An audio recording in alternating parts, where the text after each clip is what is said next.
नमस्कार, मैं हिमांशी अरोड़ा। स्वागत है आप सभी का न्यूज इंडिया में। चलिए रुक करते हैं खबरों की ओर। पंजाब के बाद अब हरियाणा कांग्रेस में भी घमासान छिड़ा हुआ है। हुड्डा समर्थकों के अपने खिलाफ अभियान के बाद हरियाणा कांग्रेस की अध्यक्ष कुमारी शैलजा भी आक्रामक हो गई हैं। शैलजा ने पूर्व सीएम भूपेंद्र सिंह हुड्डा के खिलाफ मोर्चा खोल दिया है। उन्होंने हुड्डा को प्रदेश संगठन में बाधा बताया। शैलजा आज सुबह कांग्रेस के पूर्व राष्ट्रीय अध्यक्ष राहुल गांधी से मिली। सूत्रों के अनुसार उन्होंने पूर्व मुख्यमंत्री भूपेंद्र सिंह हुड्डा की गतिविधियों के बारे में राहुल गांधी को विस्तृत जानकारी दी। बढ़ती महंगाई के खिलाफ किसान देश भर में प्रदर्शन करेंगे, इस बात की जानकारी राकेश टिकैत ने दी। राकेश टिकैत ने रविवार को आईएमटी चौक पर पिंक धरने पर यह ऐलान किया। बता दें कि दरअसल ये धरना किसान आंदोलन और तीनों कृषि कानूनों के विरोध में दिया जा रहा है।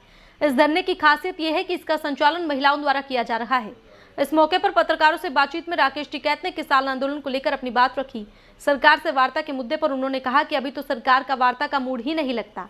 टिकैत ने कहा कि बीजेपी सरकार को तो कंपनी चला रही है, आप जबरदस्ती किससे वार्ता करें। टिकैत ने यह भी कहा कि आने वाले दिनों में चुनाव के समय जनता बीजेपी का इलाज कर देगी। या सरकार किसी पार्टी की होती तो वह जरूर बात कर लेती। सरकार पार्टी की नहीं है किसी की भी। सरकार पहले जब वोट दिया छोटे छोटे बालक कह रहे थे अब की बार मोदी सरकार, 2 साल का बालक भी आवाज लगा हुआ था, बोलना सीख क्या नहीं मोदी सरकार बता देगा। और सबको पता कि मोदी सरकार है, मोदी सरकार को चला रही कंपनी। ये है मामला, अब लोग को इसलिए बात नहीं हो रही। किसान संगठनों को समर्थन देने के लिए मोहाली से पानीपत टोल नाके पर पहुंचे लोगों का स्वागत करने के लिए भारतीय किसान यूनियन के प्रधान गुरनाम सिंह चडूनी भी पहुंचे। चडूनी ने एक बार फिर से ऐसा बयान दिया जो असामाजिक तत्वों को और उकसा सकता है। एक पत्रकार से बातचीत करते हुए चडूनी ने जब पूछा कि आपके जिला प्रधान सुधीर जाखड़ पर 2 केस दर्ज हुए हैं, इस पर क्या कहेंगे, तो उन्होंने कहा कि सरकार से इनाम थोड़ा मिलेगा। हमारा पैमाना है कि जिस कार्यकर्ता पर जितने ज्यादा केस, जितनी ज्यादा बार वो जेल गया, वही सीनियर प्रधान। जींद के नरवाड़ा में एक महिला ने पुलिस को दी शिकायत में बताया कि उसके प्रेमी ने उसके साथ 14 साल तक यौन शोषण किया, जिसे सुनकर पुलिस भी हैरान रह गई। इन 14 साल के दौरान उसने प्रेमी के 3 बच्चों को भी जन्म दिया। शहर थाना नरवाना पुलिस ने महिला की शिकायत और उसके प्रेमी के खिलाफ यौन शोषण, बंधक बनाने सहित पोक्सो एक्ट समेत विभिन्न धाराओं के तहत मामला दर्ज किया है। पुलिस मामले की जांच कर रही है। 28 वर्षीय महिला ने बताया कि वो यूपी के जिला मऊ की निवासी है। 14 साल पहले उसका अपहरण कर नरवाना लाया गया था। प्रेमी के साथ भागने के दौरान खुद की उम्र 14 वर्ष बताते हुए महिला ने उस प्रेमी को पति मानने से इनकार कर दिया है। हरियाणा के जिला करनाल में कलयुगी बहू का कहर देखने को मिला है, जहां पर एक बहू ने सास को दांतों से काट लिया और जब पति अपनी मां को बचाने के लिए बीच में आया तो पति की भी जमकर धुनाई कर दी। मामला शहर के सेक्टर 13 का है। अब मां बेटे की शिकायत पर पुलिस ने बहू के खिलाफ मामला दर्ज कर लिया है। रोहतक शिवाजी कॉलोनी में एक गैस सिलेंडर फटने से हड़कंप मच गया। रविवार सुबह एक फ्लैट के कमरे में रखा गैस सिलेंडर अचानक फट गया, जिससे छत के 3 शेड उड़ गए और दीवार भी गिर गई। अचानक हुए जोरदार धमाके से लोगों में दहशत फैल गई। कॉलोनी वासियों की माने तो धमाका इतना तेज था कि करीब 500 मीटर दूर तक भी उसकी आवाज सुनाई दी। सिलेंडर फटने से वहां छत के 3 शेड उड़कर नीचे गिर गए और मकान की दीवार भी गिर गई। धमाके की आवाज सुनकर आसपास के लोग घरों से बाहर आए। सूचना मिलने पर पुलिस भी मौके पर पहुंची और पूछताछ शुरू की। पुलिस फिलहाल मामले की छानबीन में जुटी है, लेकिन सिलेंडर फटने के कारणों का अभी तक पता नहीं लग पाया है। रोहतक में अर्बन स्टेट पुलिस स्टेशन और एसटीएफ की संयुक्त टीम ने रविवार सुबह सनसिटी सेक्टर 36 और बीपीएल फ्लैट्स में रेड की। इस दौरान वहां अवैध तौर पर रह रहे 9 युवाओं को पुलिस ने हिरासत में लिया। इन सभी को अर्बन स्टेट पुलिस स्टेशन में लाकर गहन पूछताछ की जा रही है। बता दें कि रोहतक पुलिस प्रशासन को काफी समय से सूचना मिल रही थी कि सनसिटी सेक्टर 36 और नजदीकी बीपीएल फ्लैट्स में काफी संख्या में लोग अवैध तौर पर और बिना पुलिस वेरिफिकेशन के रह रहे हैं। इसी वजह से कैप्टन मनोज कुमार ने भी आदेश जारी किए थे, जिसके तहत लोगों से बिना वेरिफिकेशन के किसी को भी मकान या फ्लैट किराए पर ना देने की बात कही गई थी। यहाँ पर बीपीएल में 2-3 साल से गदर मचा हुआ है। बिल्कुल यहाँ पर अवैध लड़कियाँ रहती हैं, लड़के रहते हैं और लड़कियों को लाते हैं। यहाँ पर बहुत गंदा काम हुआ, पूरे धंधे चलते हैं यहाँ पर। और जी यहाँ पर रेड भी पड़ती हैं। सारे पुलिस वाले आज भी आए थे, पूरी रेड पड़ी थी यहाँ पर और सारे के वो हुआ था। और बहुत यहाँ बुंडा काम है, दारू पी पी के ना लड़कियाँ यहाँ पर बिल्कुल निकर मांडती है।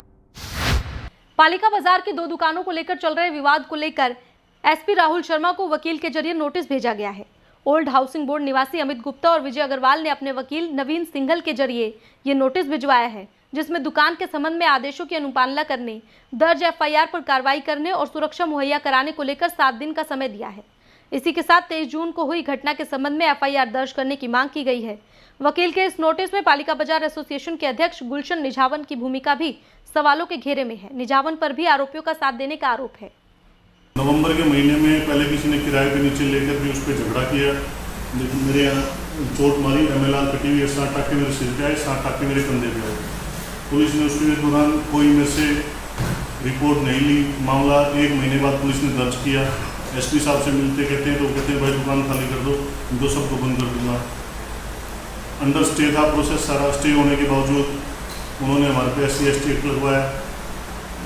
भाई मौके पे मौजूद नहीं था उसके दौरान, वो भादुगढ़ शहर में था, वीडियो उसका। उसके बाद भी उस पर SC/ST एक्ट लगाया गया और उसको अंदर किया गया। जी रोहतक SP श्री राहुल शर्मा जी हैं। इनको मैंने अपने वकील अमित गुप्ता और विजय अग्रवाल की तरफ से नोटिस भेजा है, जो एक दुकान नंबर 69 पालिका बाजार का डिस्प्यूट है उससे संबंधित है। मेरे वकील उस दुकान में पिछले करीब 15-16 साल से किराएदार हैं और अपना किराया भी अदा करते आए हैं। तो कुछ बदमाश गुंडे किस्म के व्यक्ति जो अपने आप को उस दुकान का खरीदार बताते हैं, बजरिए कोई इकरारनामा वो कहते हैं उनके पास है, उस वजह से उन्होंने पिछले साल 8 नवंबर को दुकान पर जबरदस्ती कब्जा करने की कोशिश की और ग्राउंड फ्लोर से मेरे वकील का सामान वहां से निकाल कर ग्राउंड फ्लोर पर कब्जा भी कर लिया। रोहतक के ओल्ड बस स्टैंड स्थित कम्युनिटी सेंटर में रक्तदान शिविर का आयोजन किया गया। विश्व देवानंद तीर्थ धर्मार्थ ट्रस्ट के अध्यक्ष डॉक्टर गोपाल कृष्ण की सास स्वर्गीय सुरजीत कौर की श्रद्धांजलि सभा के मौके पर यह शिविर लगाया गया। इस मौके पर बाबा कपिलपुरी, बाबा करणपुरी, स्वामी परमानंद और स्वामी विश्वेश्वरानंद समेत अनेक साधु संत मौजूद रहे।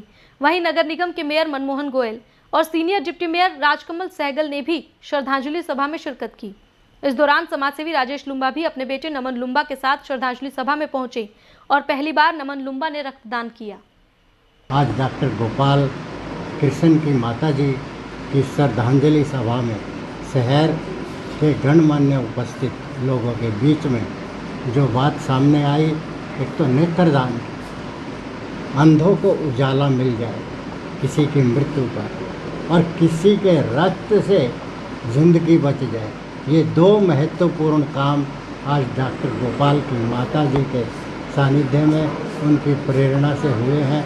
ऐसे पुत्र को भी बहुत बहुत बधाई है। एक ममतामयी माँ, करुणामयी माँ को आज श्रद्धा के सुमन अर्पित करने के लिए रोहतक का पूरा ही संत समाज, सामाजिक संस्थान सभी आकर के जो हमारे गोपाल कृष्ण जी की सासू माँ जी थी उनकी आत्मा की शांति के लिए एक श्रद्धा सुमन जो श्रद्धांजलि रखी गई उस पर सभी आए और ऐसी माँ को कोटि कोटि नमन। आज डॉक्टर गोपाल कृष्ण के माता जी की श्रद्धांजलि के उपलक्ष्य में यहाँ पे प्रोग्राम किया गया, उनको श्रद्धा सुमन अर्पित किए गए हैं।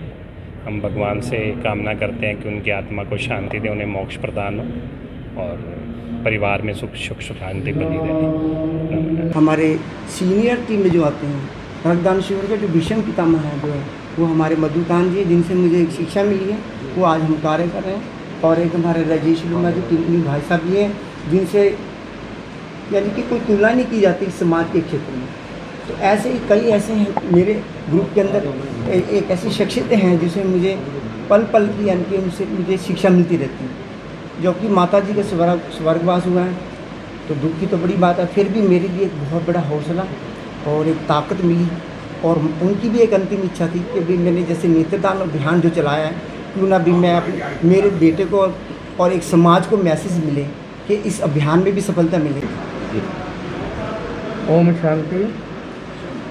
आज माता जी की श्रद्धांजलि सभा में एक विश्वास के साथ समाज ने भी आकर हमारे डॉक्टर गोपाल जी जो बेजुबानों को और रक्तदान में, वृक्षारोपण में जिस जिस पथ पर समाज सेवा का कार्य रहता है उसमें अग्रणी भूमिका रही।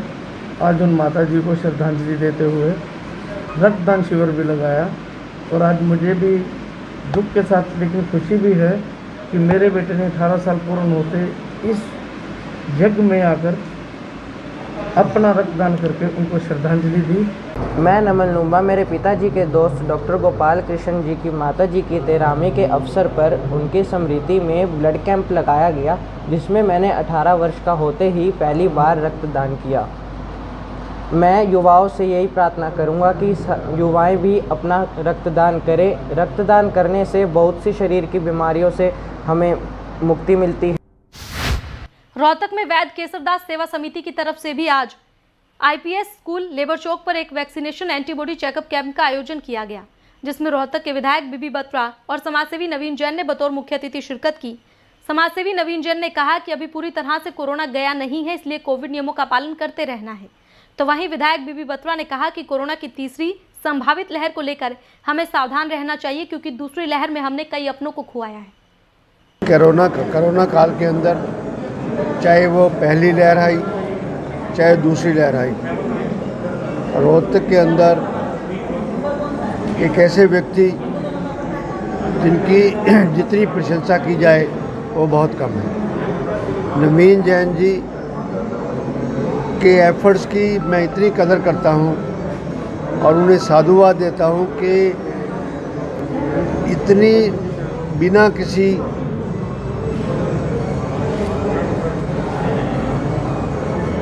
कितने अच्छे एक समाज सेवी हैं, पता नहीं कितने कैंप लगवा चुके हैं। कोरोना अभी गया नहीं है। कोरोना की तीसरी लहर सिर पे खड़ी है, जिसमें बच्चे और महिलाएं और सभी छोटे बड़े सब उसके काबू आ जाएंगे। तो मेरी सभी से ये रिक्वेस्ट है कि वैक्सीनेशन ज़रूर कराएं। वैक्सीन एकमात्र विकल्प है, और दूसरा वैक्सीन लगवा के आप अपना मास्क नाक से नीचे मत हटाएं। रोहतक में आज भिवानी चुंगी स्थित अजंता पेट्रोल पंप पर भी रक्तदान शिविर का आयोजन किया गया, जहां मेयर मनमोहन गोयल, बाबा कालिदास महाराज, महामंडलेश्वर कपिलपुरी महाराज, महामंडलेश्वर करणपुरी महाराज और सीएमओ डॉक्टर अनिल बिरला ने शिरकत की। इस दौरान सभी रक्तदाताओं को सर्टिफिकेट और हेलमेट देकर प्रोत्साहित किया गया और युवाओं से अपील की गई कि सभी को रक्तदान करना चाहिए। रक्तदान जीवन दान, रक्तदान महाकल्याण, ऐसा महान कार्य के लिए आप लोगों ने आगे बढ़ा। सभी से मैं यही प्रार्थना करता हूँ, जीवन का लिए रक्षा करने का लिए रक्त का अति आवश्यकता होता है। कोरोना महामारी ने विश्व को तबाह कर दिया। इस तबाह का बीच में सभी आकर के आप लोगों ने रक्तदान किया। जो रक्तदान दाता है उसका लिए भी बहुत बहुत नमन। रोटरी क्लब रोहतक सिटी द्वारा आज रक्तदान का कार्य किया है। रोटरी क्लब का वैसे तो सारा काम ही सराहनीय होता है, ये तो हर समय पे किसी की मदद के लिए आगे आते हैं। और एक रक्तदान महादान, मैं तो ये कहता हूँ इसको समय समय पर करते रहना चाहिए। रोटरी क्लब रोहतक सिटी द्वारा आज ये आयोजित भाई संदीप गर्ग जी, जिनका 45वां जन्मदिवस है, उस उपलक्ष्य में यहाँ पर रक्तदान शिविर लगाया गया। जो रक्तदान शिविर चल रहा है, इसके लिए मैं रक्तदाताओं का आभार प्रकट करता हूं। आज रोटरी क्लब रोहतक सिटी एवं इंडियन ऑयल कॉरपोरेशन की तरफ से ब्लड डोनेशन कैंप का आयोजन किया गया है, और रोहतक ज़िले के अंदर रोटरी क्लब और इंडियन ऑयल पहले भी काफ़ी कोऑपरेशंस मिलते रहे हैं। जो ब्लड डोनेशन कैंप है, इसके अंदर जो अपने रक्तदाता हैं उनको मैं बधाई देता हूं और उनको मैं नमन भी करता हूं। रोहतक में भिवानी रोड स्थित श्री बालाजी धाम डोब पर हर सप्ताह की तरह इस बार भी निशुल्क स्वास्थ्य जांच शिविर लगाया गया। प्रधान पुरुषोत्तम दास बंसल ने बताया कि महंत बाबा बालकपुरी जी धर्मार्थ औषधालय की ओर से महामंडलेश्वर बाबा करणपुरी महाराज के सहयोग से निशुल्क स्वास्थ्य जांच शिविर हर हफ्ते लगाया जाता है। साथ ही बताया कि शांति आई केयर सेंटर के डॉक्टर दिनेश कुमार ने आंखों के मरीजों की जांच की और मरीजों को निःशुल्क दवाई और चश्मे भी दिए। वहीं डॉक्टर पवन अरोड़ा और डॉक्टर अशोक रोहिल्ला ने चर्म रोग, ब्लड प्रेशर, ब्लड शुगर, सर्दी, खांसी, बुखार, पेट की समस्या के मरीजों का स्वास्थ्य जांचा और उन्हें दवाइयां भी दी। फिलहाल इस बुलेटिन में इतना ही, लेकिन बाकी की तमाम खबरों के लिए आप देखते रहे न्यूज़ इंडिया। नमस्कार।